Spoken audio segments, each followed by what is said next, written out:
ꯍꯥꯟꯅꯗꯤ ꯁꯤꯒꯤ ꯁ꯭ꯇꯥꯏꯜꯗꯣ ꯑꯩ ꯀꯥꯎꯊꯣꯛꯑꯒ ꯏꯁꯥꯒꯤ ꯂꯩꯔꯝꯕꯅꯤ ꯁꯤꯒꯤ ꯁ꯭ꯇꯥꯏꯜꯁꯦ ꯂꯩꯔꯦ ꯌꯥꯝ ꯅꯨꯡꯉꯥꯏ ꯃꯊꯥꯁꯨ ꯑꯗꯨꯝ ꯆꯦꯡ ngasi September ki date 17 day 13 samay lere laisin thaba hore ko to laisin tha je pung 3 makai dare laisin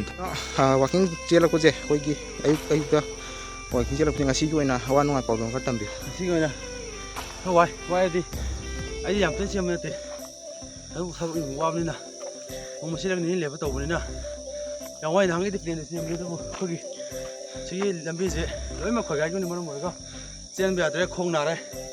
ꯈꯣꯡꯎꯞ ꯇꯣꯡꯉꯒꯁꯨ ꯑꯗꯨꯗꯨꯅ ꯃꯔꯝ ꯑꯣꯏꯔꯒ ꯑꯩꯈꯣꯏ ꯆꯦꯟꯈꯠꯂꯛꯄꯗ ꯑꯉꯝꯕ ꯆꯦꯟꯈꯠꯂꯛꯄꯅꯤꯅ ꯌꯥꯝ ꯋꯥꯏ ꯉꯁꯤꯗꯤ ꯈꯨꯋꯥ ꯑꯃ ꯋꯥꯏ kano isagi kari pandam leibdagi koi ayuk khuding walking chen je taw ꯑꯩꯒꯤ ꯀꯩꯁꯨ ꯄꯥꯟꯗꯝ ꯂꯩꯇꯦ ꯑꯩꯒꯤꯗꯤ ꯁꯨꯝ ꯏꯁꯥ ꯆꯥꯎꯈꯠꯂꯛꯄꯁꯦ ꯃꯔꯨꯑꯣꯏꯅ ꯑꯩꯒꯤ ꯄꯨꯛꯁꯦ ꯍꯟꯊꯅꯕꯒꯤꯗꯃꯛꯇ ꯑꯩ ꯁꯨꯝ ꯇꯝ ꯁꯥꯖꯤꯟ ꯇꯧꯖꯕꯅꯤ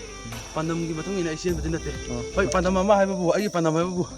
ꯑꯩ ꯄꯨꯛꯁꯦ ꯍꯟꯊꯍꯟꯕ ꯁꯤ ꯈꯛꯇꯅꯤ ꯑꯩꯒꯤ ꯄꯥꯟꯗꯝ ngasi ga numit kyani mu senbirage sum ꯅꯨꯃꯤꯠꯇꯤ ꯃꯁꯤꯡ ꯌꯥꯝꯃꯕꯅꯤ ꯑꯗꯨꯕꯨ ꯆꯦꯟꯕ ꯍꯧꯔꯛꯄꯗꯒꯤꯅ ꯉꯁꯤꯐꯥꯎꯗ ꯅꯨꯃꯤꯠ 10ꯅꯤꯃꯨꯛꯇꯤ ꯁꯨꯔꯝꯃꯅꯤ ꯑꯗꯨꯕꯨ ꯑꯩ ꯆꯦꯟꯕꯗꯤ ꯅꯨꯃꯤꯠ 5ꯅꯤ ꯁꯨꯔꯝꯃꯅꯤ ꯃꯔꯛꯇ ꯑꯩ ꯂꯦꯞꯄꯨꯔꯦ ꯐꯅꯌꯥꯝ ꯑꯃꯀꯣ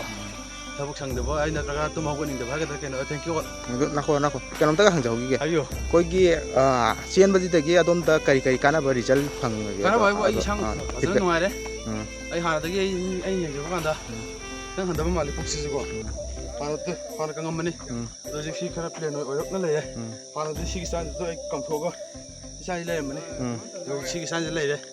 ꯌꯥꯝ ꯅꯨꯡꯉꯥꯏ ꯃꯊꯥꯁꯨ ꯑꯗꯨꯝ ꯆꯦꯡꯉꯤꯅꯤ ꯌꯥꯝ ꯃꯔꯨ ꯑꯣꯏꯅ ꯑꯩꯅ ꯇꯧꯔꯤꯕꯁꯤ ꯄꯨꯛ ꯍꯟꯊꯅꯕꯒꯤ